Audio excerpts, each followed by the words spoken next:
muri iki gitondo twabashije kwica Ali Larijani, umuyobozi wa Revolutionary Guards, agatsiko k'abagizi ba nabi kari gukora iterabwoba mu mujyi wa Tehran no muri Iran yose. Twishe kandi umuyobozi wa Basigaye. Aba ni abambari ba kagatsiko k'abagizi ba nabi ari gukora iterabwoba mu mijyi yose yo muri Iran. Turi gukorana n'indege zacu z'indwanyi, indege z'intambara na za drone kugira ngo tushegeze umusingi wa buriya butegetsi, ndetse twizeye ko bizaba amahirwe ku baturage ba Iran yo gukuraho ubutegetsi.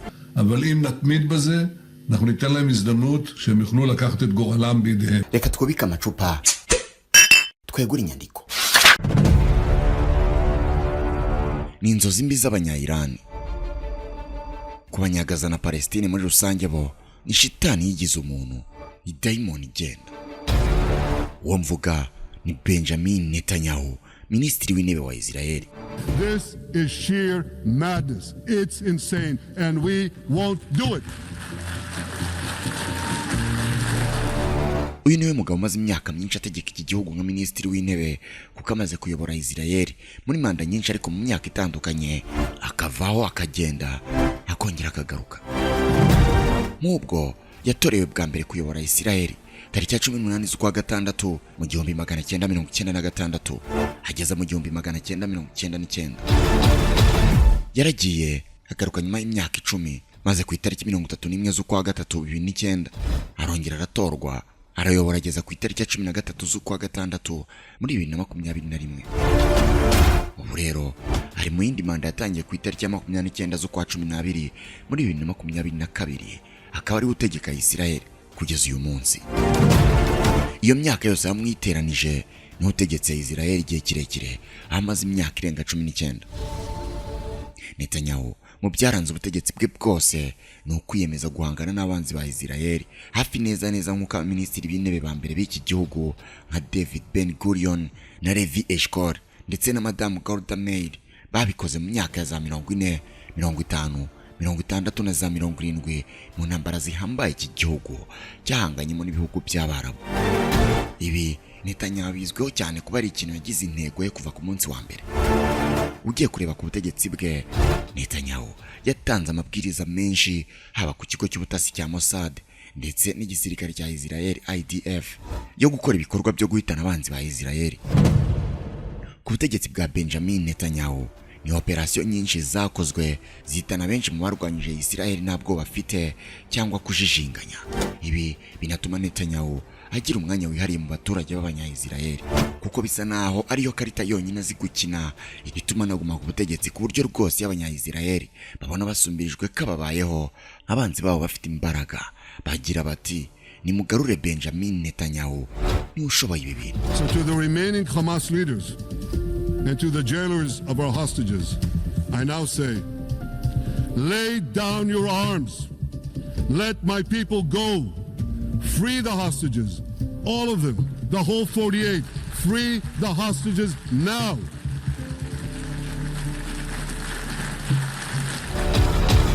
Benjamin Netanyahu ni umugabo wagiye abangamirwa n'imyitwarire ye mu banyapolitiki imbere muri Israeli, bituma nagorwa cyane no gushyigikirwa n'abaturage ba Israeli. Ngaho ngo yavuzwe muri za diru za ruswa, yavuzwe mu by'imibonano mpuzabitsina n'abagore batarabe mu myaka za 90, hafi kumusenya burundu muri politiki, ndetse n'ubu rwose abanya-Israeli baracyatekereza ko yacirwa urubanza mu rukiko kubera ibyaha bya ruswa. Ariko Bibi nk'uko bamwita, ku rundi ruhande kwihaniza no gukura abanzi ba Israeli mu bikorwa bihambaye bikangaranya buri wese ubyumva, bisa naho ariyo karita ya bwana azi gukina neza kurusha izindi, akaguma ku butegetsi. N'ubu kuva yagaruka ku butegetsi ku nshuro ya gatatu tariki ya 29 z'ukwa 12 2022, igihe kinini akimaze mu ntambara, ku buryo rwose neza ibitera igisirikare cye bwa muri Iran guhera mu rukerera rwo kwa gatandatu tariki ya 28 z'ukwa 2 muri operation The Roar of Lion, cyangwa se umutonomo w'intare, byamugarura igitinyiro cyane mu baturage b'abanya-Israeli, aho n'abatavuga rumwe n'ubutegetsi bwe bahora barota kumwirukana mu ngoro ya minisitiri w'intebe wa Israeli utazagaruka. Uyu munsi nabo bamuri inyuma mu bikorwa byo guhangana no gusenya Iran nk'uko babyita. Igituma Netanyahu Abayahudi basa n'abamaze kwemeza ubuhangange bwe kuri iyo ngingo, nuko nyine operasiyo zose zikorwa n'intambara zose arwana ngo zisigira umwanzi isomo rikomeye zikamusenya burundu. Kuko ngo muri iyi ntambara bari kurwanamo na Iran bafatanije na Amerika, igisirikare cya Isirayeli kimaze kwica abasirikare bakuru ba Iran barimo n'abajenerali agahishi n'abanyapolitiki batabarika bakomeye, ndetse bari bafite ijambo rya nyuma ku butegetsi, uhereye ku muyobozi w'ikirenga wa Iran Ayatollah Ali Khamenei. Ndetse Isirayeli ivuga ko izanyurwa imukurikije umuhungu we wamusimbuye ku butegetsi bwa Ayatollah Mojtaba Khamenei. Birasa naho kuri inshuro Netanyahu cyangwa se Bibi nk'uko bamwita ashaka gusenya burundu ubutegetsi bwa Iran n'igihugu cya Iran muri rusange, nk'uko yagiye abivuga kenshi mu myaka irenga 30 ishize. Ariko se azabibasha? Ntabwo ari ugusenya umwanzi burundu binyuze mu kwangiza intwaro n'ibikorwa remezo bye gusa, oya, ahubwo birasa naho Isirayeli iturufu ya mbere ikoresha mu gusenya umwanzi bahanganye ni ukwica abayobozi be bakuru, babandi b'imbere batanga amabwiriza, ndetse we n'abayobora urugamba ikabanza ikabarangiza, ubundi intambara igahita yorohera. Kuri bo babanza guca umutwe, ubundi bagasoreza ku murizo. Batekereza ko iyo wishe abayobozi bose b'umwanzi intambara uba uyitsinze, kubera ko abandi barwanyi basigaye niba wishe abayobozi babo bahita bacika intege, bakumva ko ntacyo kurwanira gisigaye, bityo ukabatsinda bikoroheye. Ibi nibyo yakoreye imitwe nka Hamas, Hezbollah ndetse na Iran igezweho uyu munsi. Koko Isirayeli izasenya Iran burundu? Iyi ntambara iki gihugu gifatanije na Leta Zunze Ubumwe za Amerika byatangije kuri Iran, ikaba irimo kuyogoza akarere k'uburasirazuba bwo hagati ndetse n'isi yose muri rusange. Izarangira gute? Nguhaye ikaze mu gice cya mbere cy'icyegeranyo gicukumbuye gifite umutwe ugira uti Isirayeli bigenze ite ngo ibashe kwica abayobozi bakuru b'abanzi bayo. Ni icyegeranyo kizagira ibice bibiri. Nitwa Oscar Dushime, ushatse unyite D7. Nguhaye ikaze.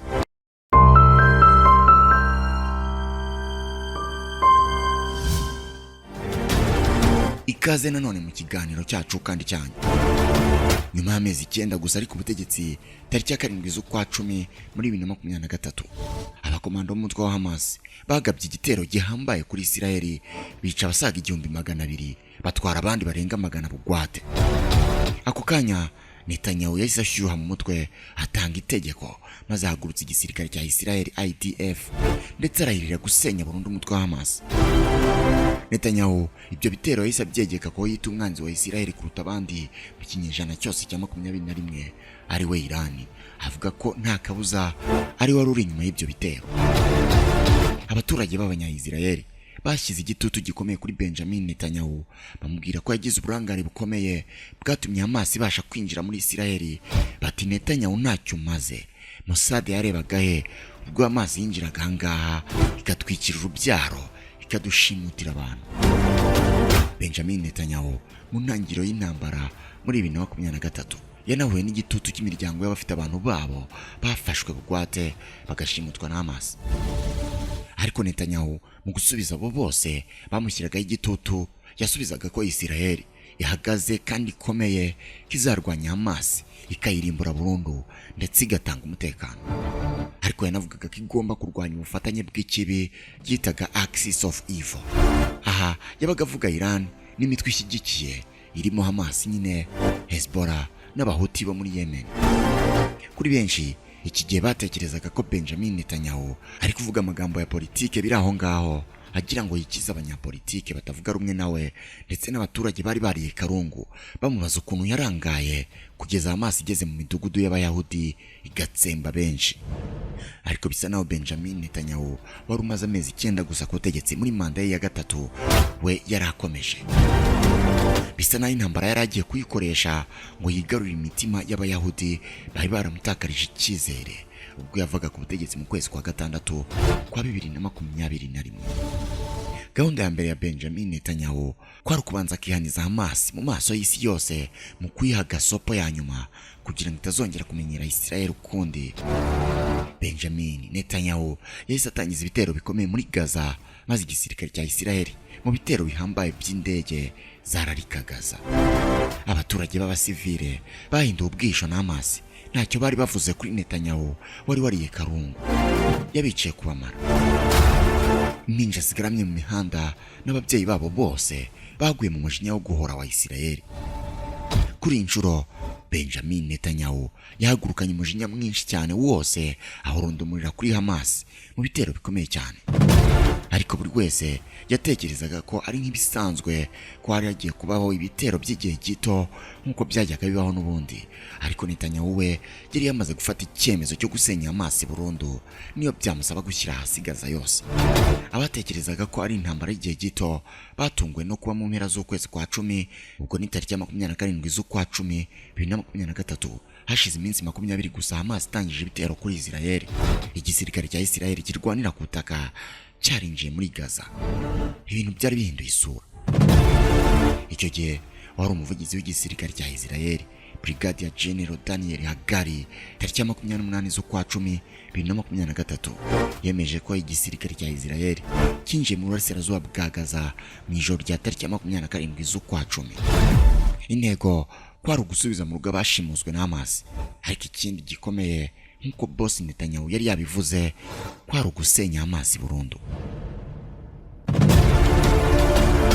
Mu gihe ibitero bya Israel byatangiraga kuri Hamas, umutwe wa Hezbollah muri Liban n'abahuti bo muri Yemen nabo batangiye kurasa kuri Israel mu rwego rwo guhorera Hamas. Aho noneho Benjamin Netanyahu yabwiye isi yose ati nimurebe ubufatanye bwa Sekibi buyobowe na Iran burashaka gusenya igihugu cya bene Yakobo bagakorera jenoside abayahudi. Ararahira ati tuzabarwanya kandi tuzabatsinda. Yasaga ntari kubwira Iran. Agenda ya Netanyahu yahaye Mossad na IDF ni ukurwanya Hamas haherewe ku kwica abayobozi bayo bakuru. Izo nizo nshingano izi nzego zari zifite, kuko Netanyahu we yemera ko abategetsi b'ingabo ari bo bafite umurongo runaka, ari nayo mpamvu Israel mu bitero byayo ibishaka kwica abayobozi. Mu kurwanya Hamas hishwe ari we wese ushobora gutanga amabwiriza kuri Hamas, haba mu bya politike cyangwa mu bya gisirikare. N'urutonde rurerure uhereye kuri Ismail Haniyeh, umuyobozi wa Hamas mu bya politike wiciwe Iteye muri Iran tariki ya 31 z'ukwa 8 2024. Ibi ntibyarangiriye aho, kuko n'abamusimbuye babiciye kubamara, kuko nyuma y'urupfu rwa Haniyeh yasimbuwe na Yahya Sinwar ngo ayobore Hamas. Icyo gihe nawe yahise ajya ku rutonde rw'abagombaga kwicwa na Israel. Nyuma y'amezi 2 gusa, tariki ya 18 z'ukwa 10 2024, Yahya Sinwar wayoboraga Hamas nawe yarishwe. Icyo gihe wari minisitiri w'ububanyi n'amahanga wa Israel, Bwana Israel Katz, yavuze ko umuyobozi wa Hamas Yahya Sinwar yicemwe n'abandi bayobozi batatu bari kumwe mu gitero ingabo za Israel zagabye muri Gaza. Yagize ati iki ni ikintu gikomeye kandi n'insinzi ikomeye kuri Israel yagezeho mu kurwanya umutwe w'iterabwoba ushingiye ku idini ya Islam ufashwa na Iran. Kwicwa k'uyu muyobozi bwari ubundi butumwa bukomeye, nk'uko Netanyahu yari yarabivuze, kazahigwa ari we wese washotoye Israel mu kurandura umutwe wa Hamas no guhorera abanya-Israel. Icyo gihe wari minisitiri w'ingabo Yoav Gallant, mu nyandiko yanditse kuri X, yavuze ko abanzi ba Israel badashobora kwihisha. Yongeye ati tuzabakurikirana kandi tubakureho.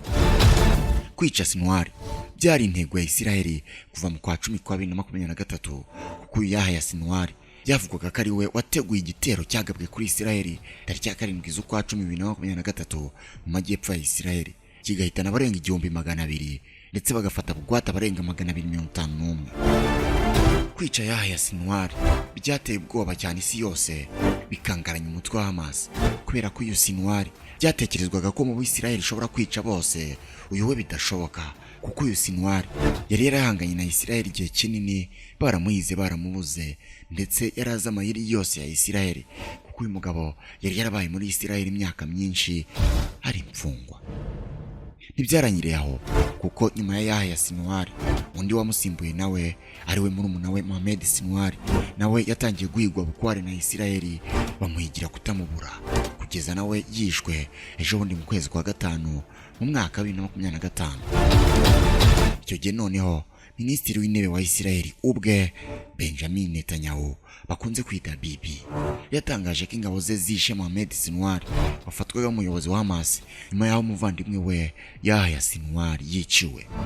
Netanyahu ibi yabitangaje kuwa gatatu ku itariki ya 28 z'ukwa gatanu 2025 imbere y'inteko ishinga amategeko ya Isiraheli, aho yagize ati twishe Mohamed Sinwar. Icyo gihe ibinyamakuru byo muri Isiraheli byatangaje ko Mohamed Sinwar, umuvandimwe wa Yahya Sinwar, yishwe tariki ya 13 Gicurasi mu bitero ingabo za Isiraheli zagabye mu gace ka Khan Yunis. Ubu rero bisa naho uyoboye Hamas atazwi, kuko benshi barishwe rwose, ndetse si mu bijyanye na politike gusa, kuko n'abayoboye umutwe w'abarwanyi wa Hamas Abayahudi babicaye kubamara. Kuko nk'ubwo ku itariki ya mbere z'ukwa munani 2024 igisirikare cya Isiraheli cyemeje ko cyica umuyobozi w'umutwe witwaje intwaro wa Hamas ku rwego rwa gisirikare Mohamed Deif. Igitero cyagabye mu ntara ya Gaza tariki ya 13 Nyakanga 2024. Icyo gihe Hamas yatangaje ko icyo gitero cyagabwe mu gace ka Khan Yunis cyiciwemo abantu 90, gikomerecyamo 300 barimo bari bahahungiye. Byahwiswaga ko Deif wari ufite imyaka 58 y'amavuko yiciwe muri iki gitero cyagabwe n'indege, ariko uyu mutwe wari wabihakanye usobanura ko ameze neza kandi kakomeje kuyobora ibikorwa by'igisirikare. Wahoze ari umugaba mukuru w'ingabo za Isiraheli Herzi Halevi yemeje ko iki gitero cyari kigambiriye Deif, ariko ko hari hakiri kare ngo yemeze umusaruro cyatanze. Ati haracyari kare kuvuga umusaruro w'iki gitero.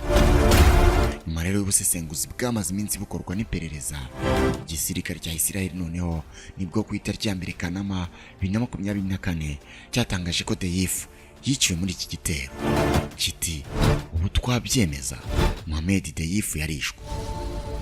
Deif yari umwe mu bashinze ishami rya gisirikare rya Hamas yizwi nka Al-Qassam Brigade mu 1991, akaba yari amaze imyaka 22 yose ariyoboye mbere y'uko yicwa. Nk'uko Abayahudi babivugaga, yari umwe mu bashinzwe kuyobora ibitero by'ubwiyahuzi byatwaye ubuzima bw'Abanya-Isiraheli benshi. Leta ya Isiraheli icyo gihe yemeje ko Deif n'umuyobozi wa Hamas muri Gaza Yahya Sinwar aribo bateguye igitero cya tariki ya 7 z'ukwa 10 2023 cyiciwemo Abanya-Isiraheli barenga 200,000. Urupfu rwa Deif rwemejwe nyuma y'urwa Ismail Haniyeh wari umuyobozi wa Hamas ku rwego rwa politiki. Uyu yiciwe mu gitero cyagabwe ku nyubako yari acumbitsemo Iteye muri Iran ku itariki ya 31 Nyakanga 2024. Icyo gihe Hamas yatangaje ko Haniyeh yishwe n'ingabo za Isiraheli, irahirira kuzamuhorera no gukomeza intambara muri Gaza.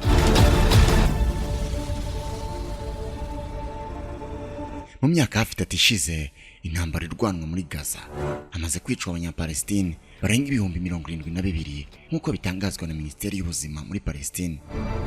Gaza yarasenyutse bikomeye. Abari abayobozi ba Hamas benshi cyane umwe ku wundi barishwe, indake zabo zarasenywe, abarwanyi bayo barishwe bikomeye. Gusa uyu mutwe uracyarwana, ariko bisa naho Hamas itazongera kuba iyo yari yo nyuma y'igitero cya tariki ya 7 z'ukwa 10 2023, kuko Netanyahu yagambiriye kuyisenya burundu nubwo itararambarara. Ariko ayigeze ubu birasa naho uyu mutwe utagifite ubushobozi bwo gukora intambara kuri Isiraheli uretse kwirwanaho gusa ngo utarimbuka burundu. N'ubu kandi Isiraheli nta guhagarara, iracyakomeje ibitero muri Gaza, aho kugeza n'ubu nyuma y'imyaka hafi 3 bakigaba ibitero. Isi yose yaratakambye iti rwose Netanyahu uri kwica abana b'inzirakarengane, nawe atabasivile n'ibitandukanye na Hamas, twe turashaka kuyirimbura burundu. Netanyahu yakoze amahano menshi muri Gaza mu kurwanya no gushaka kurimbura Hamas, kugeza nakoze ibyo benshi bisi bya by'intambara birimo kwica abasivile biganjemo abagore n'abana, ndetse no kubicisha inzara, ku buryo byageze naho uyu mugabo ashyirirwaho impapuro zo kumuta muri yombi n'urukiko mpuzamahanga mpanabyaha.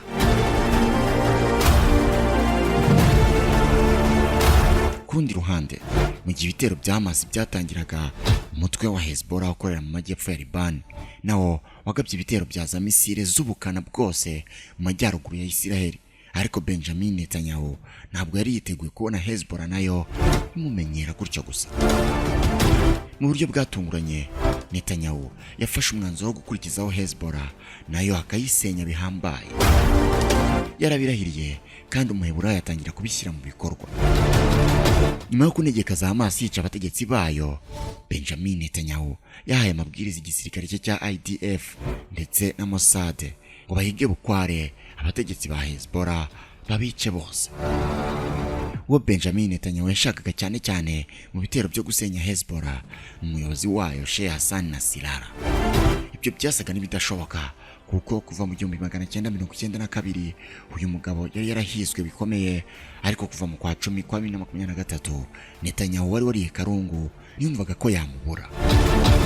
Inasi za Isiraheli zaramugenje bikomeye kugeza zimenya aho yari ari mu nama n'ibyegera byafya byose maze baramuhitana. Iyi ni inkuru yakangaranyije isi yose kumva ko ingabo za Isiraheli zatangaje ko zishe Hassan Nasrallah mu gitero simusiga cyagabwe mu murwa mukuru wa Liban, Beirut, aho yari kumwe n'abandi bayobozi bakuru b'umutwe wa Hezbollah. Ibyo kandi Isiraheli yabigezeho nyuma yaho yari maze igihe yica benshi mu bayobozi bakuru ba Hezbollah, barimo abakora muri unite yo kurasa ibisasu bya rocket, ubutasi n'abandi bakora mu nzego nkuru cyane cyane za gisirikare. Icyakora byatekerezwaga ko kwica Nasrallah bigoye cyane bijyanye n'uburyo uyu mugabo wari ufite imyaka 64 y'amavuko yarindirwaga umutekano mu buryo buhambaye. Inyubako yiciwemo bikekwa ko ariyo yakoreshwaga nk'ibiro bikuru by'uyu mutwe, bikavugwa ko yari mu buvumo bunini cyane buri munsi y'inyubako enye zose mu gace gatuyemo abaturage benshi. Hari kangaha abanya-Isiraheli bohejeho igisasu gishwanyaguza inyubako yose kirayubika ijya hasi. Hassan Nasrallah apfana n'abo bari bari kumwe bose. Bivugwa ko uyu mugabo yapfuye ari kumwe n'abandi bayobozi ba Hezbollah ndetse umukobwa we Zainab Nasrallah nawe ari mu baguye muri iki gitero simusiga. Iki gitero cyari gikomeye cyane ku buryo mu gace cyagabwemo imodoka zari ziparitse ku birometero 5 zatanze inabaza ndetse kinatera umutingito wamaze igihe gito. Umuhungu w'uyu mugabo Sayed Had Nasrallah nawe yari yarishwe mu 1997 na Israel. Kikaba kimwe mu bintu Nasrallah yavuze ko byamubabaje cyane mu buzima bwe bwose. Icyemezo cyo kwica Nasrallah cyafashwe n'inama y'umutekano ya Israel nyuma y'uko inama yari yarahakanye iki cyemezo inshuro 2 zabanje. Yishwe nyuma y'uko Israel ibonye neza ko Nasrallah adateze kwemera ibiganiro.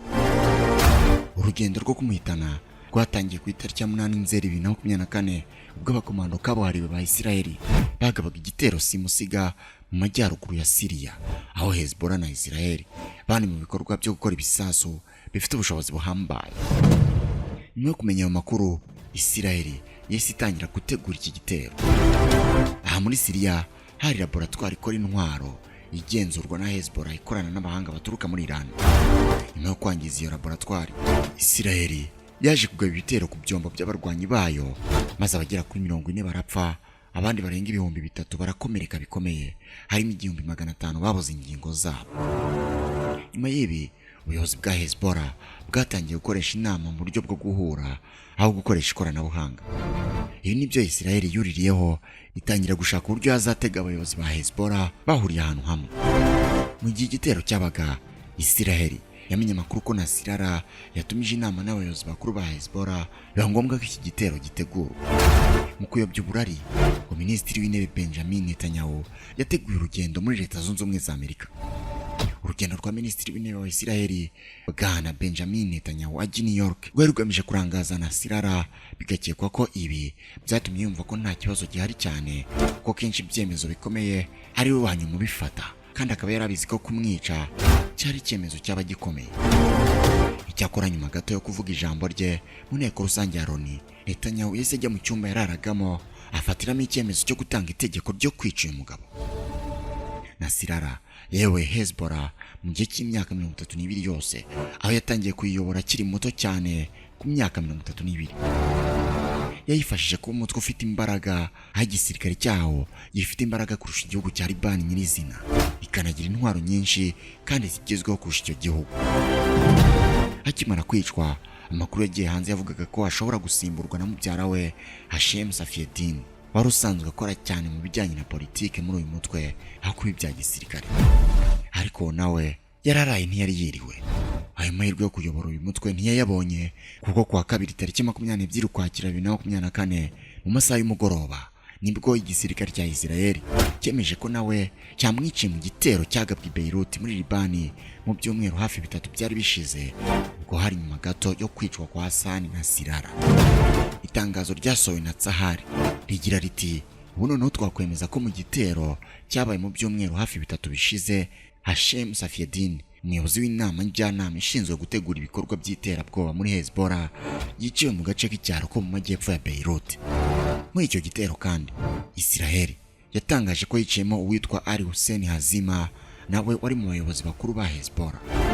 General Herizi Halevi wari umuyobozi w'igisirikare cya Israel icyo gihe, mu itangazo yasohoye yagize ati twabonye wasimbuye na Sirara ku butegetsi n'umubare munini w'abayobozi bakuru ba Hezbollah.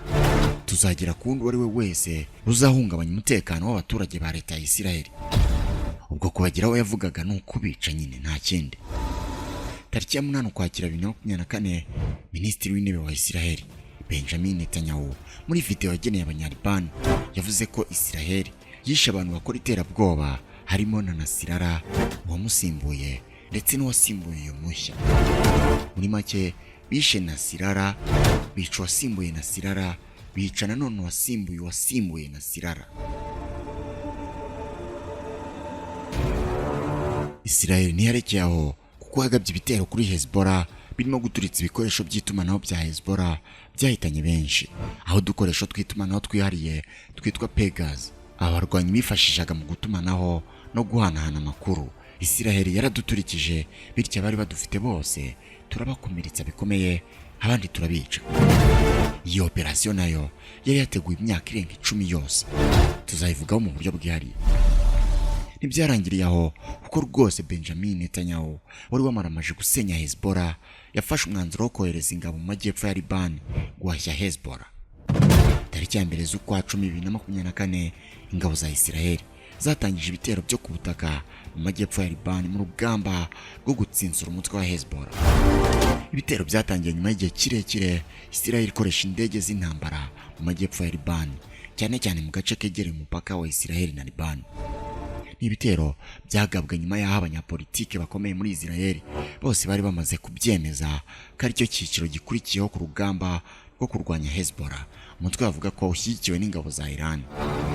Hari yashize umwaka Hezbollah igaba ibitero kuri Israel kuko yari yaratangiye kugaba ibitero kuri Israel kuva ku munsi igihugu cyatangiraga ibitero byacyo kuri Gaza mu Kwakira kwa 2023 nyuma y'igitero cy'umutwe wa Hamas. Umwaka wagiye kuzura Israel itangije ibitero muri Gaza, Hezbollah nayo imerewe nabi ko nayo yari imaze kuba umutwe wacitse intege bikomeye kuko naho abayobozi baho benshi bari barishwe, aho benshi bari baricamwe na Hassan na Sirara.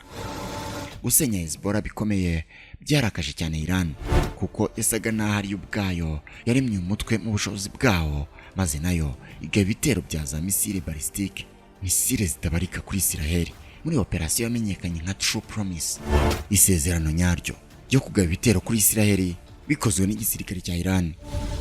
Ni ibitero leta ya Iran yemeje ko yabikoze mu rwego rwo guhorera abayobozi b'umutwe wa Hezbollah wo muri Libani bishwe mu gitero ingabo za Israel zagabye mu mujyi wa Beirut muri Libani nyine.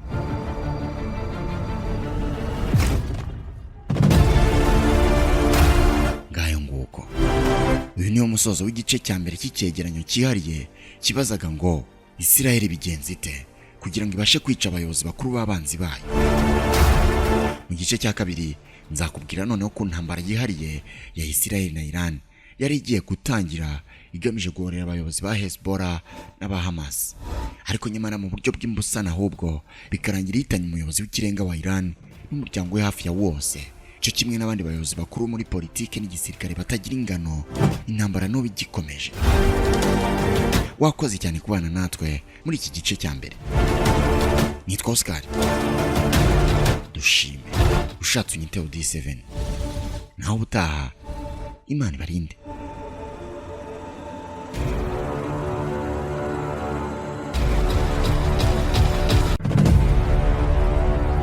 sinzi niba ujya ubitekereza, ariko abantu bose muhura babanza kubona ibyo wambaye na mbere yuko babona niba uri inzobe cyangwa se niba uri igikara. Babanza kureba niba uberewe na mbere yo kumenya niba ufite ubwenge buhagije. None niba imyambaro ifite akamaro kangana uko, kubera icyo uyigurira aho ubonye hose? Nk'ubu dushobora kugenda mu muhanda nkakwereka abantu baguriye imyenda aho babonye hose, nkanakwereka n'abandi baguriye cyangwa se badodesheje ahantu hazima nko muri Bari fashion. Badoda imyenda y'ubwoko bwose, yaba iy'abagabo, iy'abagore n'iy'abana, muri modeli zose wakwifuza. Imyenda y'ibirori nka costume z'abagabo n'iz'abagore, amakanzu, amashati, ariko by'umwihariko impuzankano cyangwa uniforme z'ubwoko bwose. Ibigo by'abanyeshuri, abashinzwe umutekano, amarestaurant, amahoteli n'abandi bose bakenera uniforme. Nk'ibyo bitari bihagije, Bari fashion inigisha kudoda. Abahize mbere ubu ngubu bari mu kazi. Nta gikwiye kukubuza guhamagara cyangwa se kwandika ubutumwa kuri 0782080321 cyangwa ukabasanga aho bakorera ku Kicukiro Ziniya, ubundi ukareba uburyo hari abadozi, hakaba na Bari fashion.